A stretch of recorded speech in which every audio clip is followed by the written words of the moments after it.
Oi gente, meu nome é Tereza Cristina, esse é meu canal e hoje nós temos um papo sério e necessário para falar por aqui. Então já se inscreva no canal e bora pro vídeo.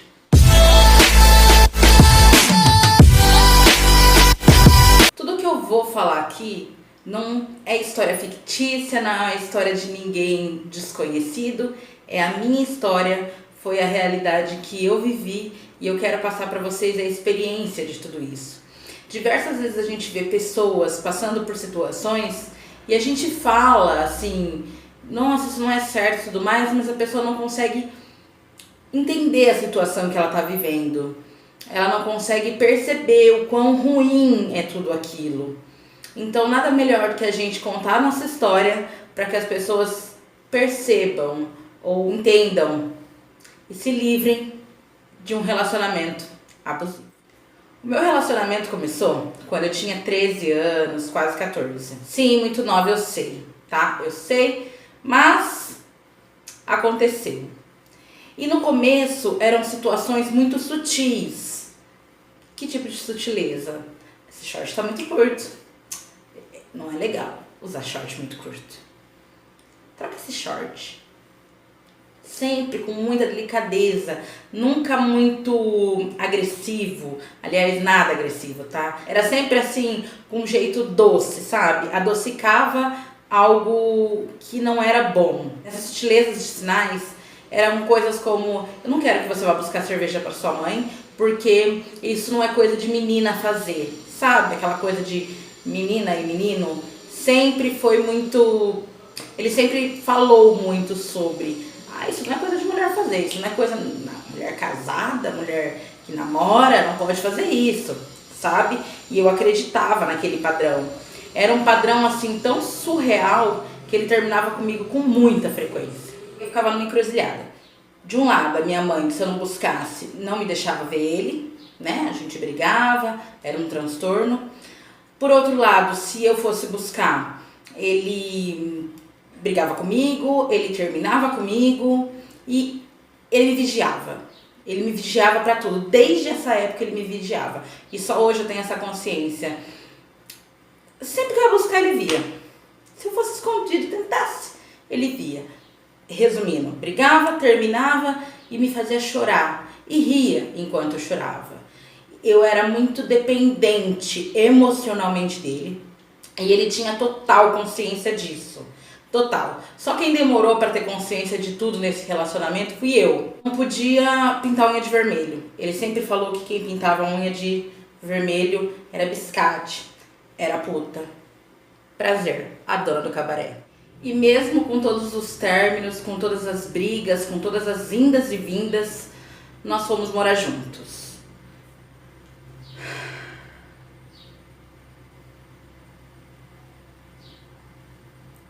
E aí começou os alertas serem ainda maiores, né? Eu digo assim, que aí entrou a fase dos alertas vermelhos médios. Com coisas sutis, como sempre. Ele sempre foi uma pessoa muito carismática. Inclusive, diversas vezes, em visitas às minhas famílias, né? Tanto a branca quanto a preta, eu percebi que as pessoas gostavam muito dele. As pessoas elogiavam muito ele. Tanto que ele sempre comentou: quando a gente terminar eu vou continuar vindo aqui. Eu vou continuar frequentando a casa da sua família. E ele frequentou realmente. Tudo isso que eu tô contando aqui pra vocês, eu nunca sentei com ninguém e contei essas coisas.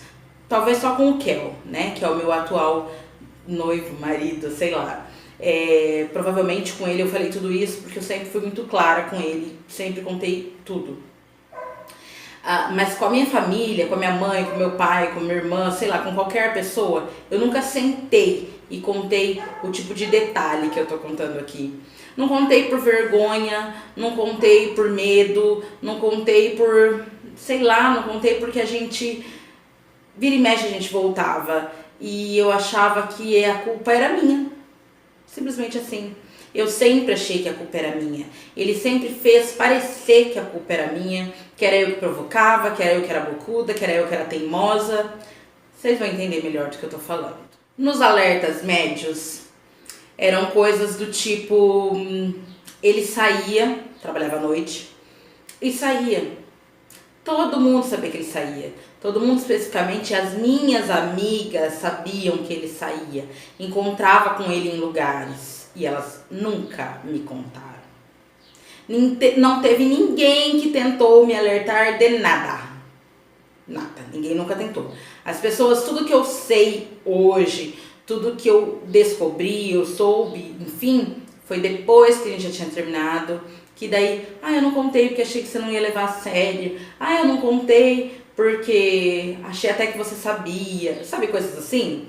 E outras situações que eu nem imaginava, que eu vim saber, sei lá, há um ano atrás. As únicas pessoas que não compravam a história do bom moço dele eram os meus pais. E mesmo assim, eu fui contra eles. E mesmo assim, eu fui teimosa. E mesmo assim, eu fui viver essa merda desse relacionamento.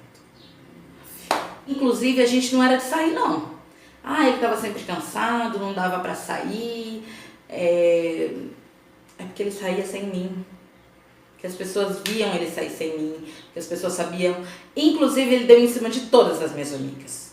Todas as minhas amigas. Em momentos que a gente se separava, e depois eu soube que até em momentos que estava comigo. Mas em momentos que a gente se separava, ele fazia aquilo pra me provocar. Ele fazia... falava pra mim, aquela sua amiga lá, ajeita ela, tão legal quando a gente tava separado, sabe? Ele me humilhava, ele pisava em mim o máximo que ele podia. Tudo com muita sutileza, com a história de que a gente, em momentos que se separava, éramos amigos e que não tinha nada a ver. E fosse eu falar que queria ficar com um amigo dele. Aliás, eu não podia, que ele soubesse, claro que eu ficava. Nesses términos, ele sabia, se eu saísse pra um rolê, ou ele aparecia lá do nada e fingia que não me conhecia, ou ele mandava uma mensagem, ele ligava, você tá não sei na onde. E aí eu olhava, tinha um conhecido. As pessoas sabiam quem eu era, eu não sabia quem eram as pessoas. Então eu vivia com pessoas me vigiando o tempo inteiro. Ainda nesses alertas médios, que se você for ver não são nem médios mais, quando a gente morava junto, eu não sei o porquê, eu não lembro da história. Eu não tinha a chave do portão de casa. E eu não sei o porquê. Quer dizer, hoje faz todo sentido pra mim. Mas eu não me lembro, faz alguns anos, tá? Eu não me lembro por que eu não tinha essa chave. E virava e mexia, ele saía pra trabalhar e esquecia de deixar a chave do portão. Inclusive quando eu comecei a trabalhar, porque desde o início do relacionamento ele falou que eu não iria trabalhar. Eu não iria trabalhar. Ele ia me sustentar e eu ia ficar em casa. Eu não concordei com isso, mas falei assim, daqui a pouco ele muda de ideia. É bobeira, né? As pessoas falam isso mesmo, mas ele vai mudar de ideia.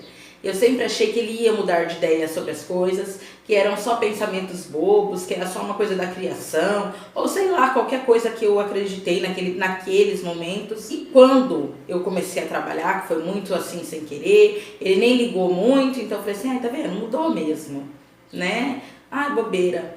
Eu tinha que trabalhar, eu entrava às 2 da tarde também, ele saía um pouco mais cedo, ele não deixava a chave do portão. Diversas vezes eu pulei o muro para ir trabalhar, ou eu cheguei atrasada, ou na época que eu não trabalhava, eu não conseguia sair da porta da sala porque estava tudo trancado. Hoje eu tenho consciência de que não era sem querer, que era com muita frequência, que não era normal, que não é normal, que não existe isso. Mas naquela época eu só pensava, esqueceu, como é distraído. Como hoje eu vejo tudo com tanta clareza, mas tão óbvio, tão claro, que eu falo, gente, como eu pude passar por tudo isso? Como eu não falei pra ninguém? Como eu não... Como? Por quê? Por quê? Hoje faz muito sentido, mas na época pra mim era tudo uma grande bobeira. Algumas vezes ele falou que se a gente tivesse filho, o filho nunca ficaria comigo. Porque ele tinha mais condição, que ele tinha mais dinheiro, ele estava há anos em uma empresa trabalhando lá, e que juiz nenhum deixaria guarda comigo. Porque eu não tinha nem aonde morar, porque eu ia ter que voltar para casa dos meus pais, lá era muita gente, imagina que o juiz ia deixar o filho comigo, que ele não ia deixar eu criar meu filho. Depois de discussões, sabe? Quando você pensava que estava tudo bem, ele vinha com essa história. Principalmente em momentos que nós tentamos engravidar. Graças a Deus não conseguimos. Obrigado, Senhor! Deus sabe de todas as coisas. Deus sabe de todas as coisas. Eu não sei como seria passar por tudo isso e ainda ter um filho. Viver um relacionamento abusivo, sabe? Que a gente vai assim numa crescente de coisas ruins, né?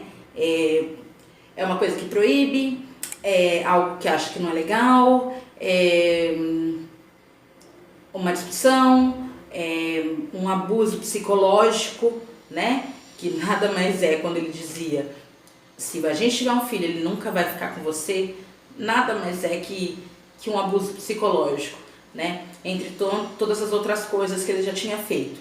E nessa crescente, a gente não precisa ser muito inteligente para saber que a agressão física aconteceu. A primeira agressão física aconteceu em dia 13 de janeiro de algum ano, que eu não me lembro qual ano foi, mas eu me lembro muito bem do dia. Por alguma discussão besta, fazia com que todas as situações fossem culpa minha, né? Então, qualquer coisinha, qualquer forma como eu respondi, qualquer coisa. Um dia, numa dessas discussões, que ele já havia me agredido antes, a gente estava tendo uma discussão assim, um pouco mais tranquila, aparentemente. Eu estava sentada no sofá e ele estava assim na minha frente e a gente estava discutindo, mas assim, até que num tom meio que de discussão mesmo, não de agressão. Foi quando ele puxou o DVD da tomada, que estava assim no rack. Ele puxou o DVD e tacou em mim. E eu tive o tempo de abaixar e o DVD furar a parede, sabe? Fazer um machucado na parede. Que obviamente ele queria que tivesse sido em mim. Senão teria atacado, né? Óbvio. E aí a irmã dele, inclusive, que a gente morava assim prédio e meia, ela falou assim: que isso? E depois ela sim me perguntou se algum dia ele já tinha me agredido e eu falei que não. Às vezes não é por maldade, não é por burrice, a gente só não consegue contar a verdade daquela situação quando você tá ali naquele meio, porque pra você a pessoa vai melhorar, a pessoa vai mudar, não é a intenção dela, nunca foi, nunca vai ser. E as coisas tornaram a se repetir. Então ele tinha ciúme da sombra, como eu olhar pro lado e ele falar: tá olhando pro lado por quê? Tá afim do carinha que passou ali? Sabe? Dele olhar pra onde eu tô olhando. Eu sempre tenho que andar assim.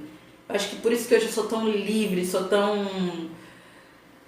vivo numa realidade tão diferente. Por isso que quando eu pude eu fiz tudo o que eu quis fazer, porque eu vivia numa gaiola. Nada mais que uma gaiola. E obviamente as agressões voltaram a se repetir e a mais feia de todas, não tem agressão bonita, mas a pior de todas pra mim foi um Natal.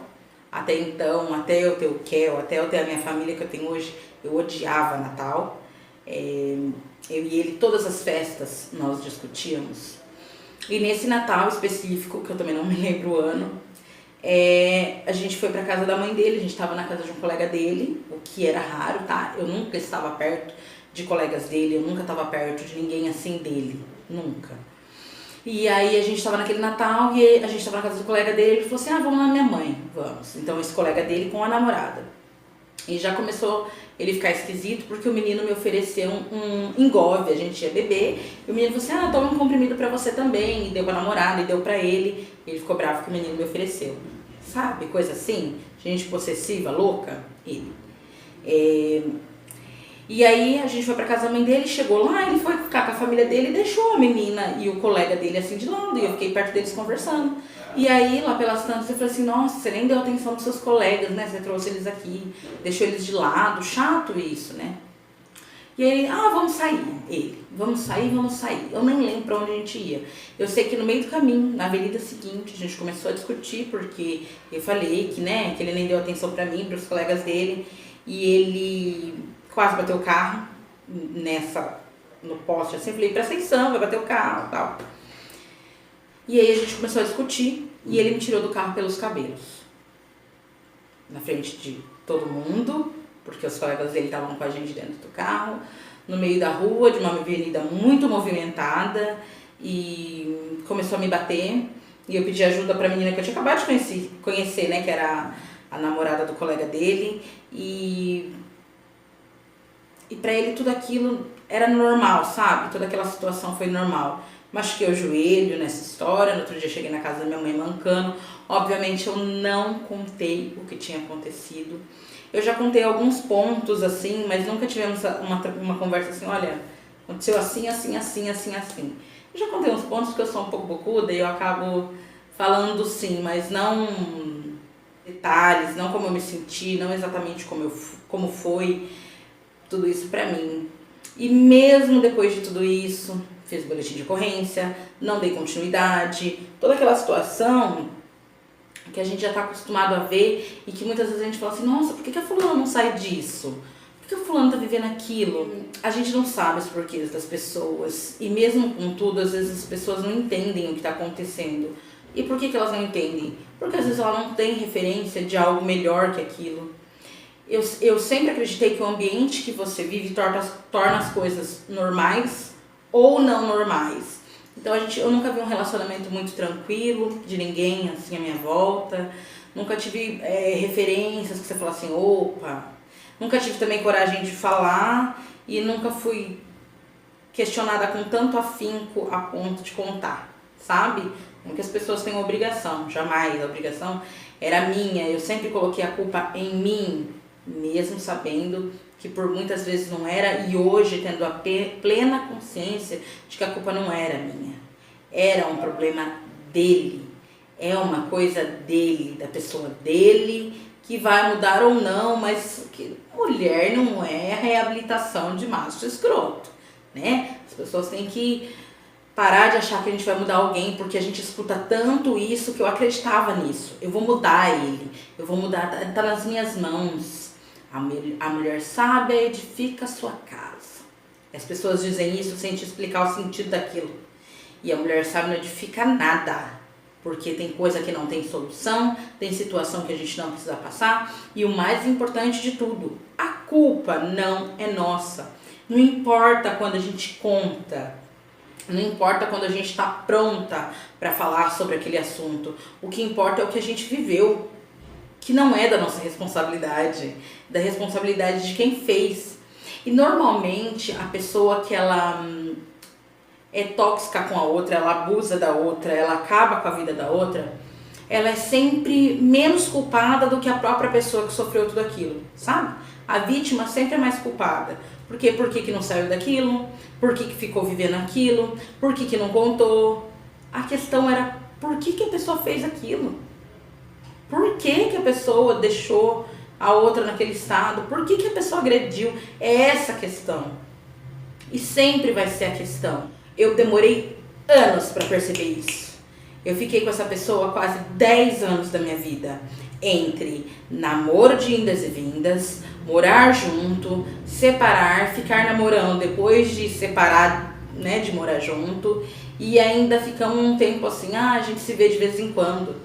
Foram quase 10 anos da minha vida, que só serviu para eu ser a pessoa que eu sou hoje no sentido de liberdade. Eu não precisava ter vivido nada daquilo. Eu aprendi muito com tudo aquilo, mas eu não precisava aprender nada, porque aquilo não é escola para nada. Tenha consciência de que a gente não precisa viver nenhum tipo de situação, nenhum tipo de abuso, nenhum tipo de agressão, nenhum tipo de nada disso. E nada justifica nada daquilo, sabe? A culpa não é nossa, a culpa não é sua que viveu aquilo. A culpa não é sua que você não teve maturidade para se libertar daquela situação. A culpa não é sua que você era dependente emocional daquela pessoa. O que você faz hoje é diferente do que você fez antes. Entende como? Naquela época eu vivia e eu não me culpo, e eu, até porque, pelo amor de Deus, eu ia me culpar por quê? Mas eu poderia me culpar por não ter saído daquilo. Mas era a cabeça que eu tinha naquela época, era a maturidade que eu tinha naquela época, ou a falta dela. Naquela época, a Tereza Cristina de hoje jamais viveria outra situação como aquela. Jamais. E assim como eu sempre vejo as pessoas falando, eu quero que as pessoas se sintam à vontade para falar, para perguntar, para entender, para pedir ajuda. Porque as pessoas que vivem nesse tipo de relação, nesse tipo de situação, elas só precisam de ajuda. Elas não precisam de ninguém julgando, ninguém falando, olha lá a corna, olha, gosta de apanhar ou qualquer coisa do tipo. Não é nada disso. Se você acha que as pessoas vivem esse tipo de relacionamento porque elas gostam de viver aquilo, você não entendeu nada. Se você vive qualquer uma dessas situações ou já viveu, se liberta. Tem muita gente que pode te ajudar, tem muita gente que torce por você e você não tá sozinha. Muitas mulheres já passaram por isso e sempre é tempo de viver pra você e se amar em primeiro lugar. Eu passei por tudo isso, não me orgulho, não gosto de lembrar, hoje consigo falar com muito mais tranquilidade, hoje tenho a consciência que eu não tinha nem há 5 anos atrás, quem dirá há 10, mas hoje eu tenho um amor por mim, eu me priorizo de uma forma que eu não priorizo mais ninguém, porque eu sou o meu maior amor, eu sou o amor da minha vida. Eu me amo em primeiro lugar, eu me importo comigo antes de me importar com qualquer outra pessoa. E é assim que tem que ser, tá? Para que a gente não deixe que as pessoas façam conosco o que elas acham que podem fazer. É isso. Esse foi o meu relato mais sincero possível. A história não é só isso e não é só essa. Se quiserem saber mais, me deixa aqui nos comentários. Eu espero que esse vídeo te ajude de alguma forma e que te resgate de onde quer que você esteja vivendo ou pensando que é a vida de alguém que viveu isso. Enfim, espero muito que vocês tenham gostado. Deixa o like, um beijo e até o próximo vídeo. Tchau!